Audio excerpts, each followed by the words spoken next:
Bakit marami sa mga Pilipino yung nai-scam? Kasi naniniwala sila sa magical interest. Wala po kasing magic interest. Kahit nga sa bangko, 'di ba?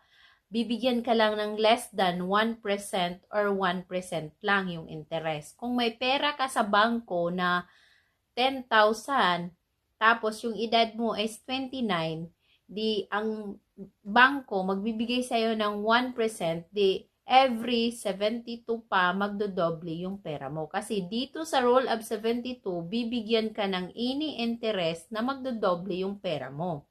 Kung ikaw ay mag-invest sa 8%, every 9 years, magdodoble yung pera mo. Kasi 72 divide 8 is equals 9, di ba? And then, kung ikaw naman mag-invest sa 12%, 72 divide 12 is 6. Every 6 years,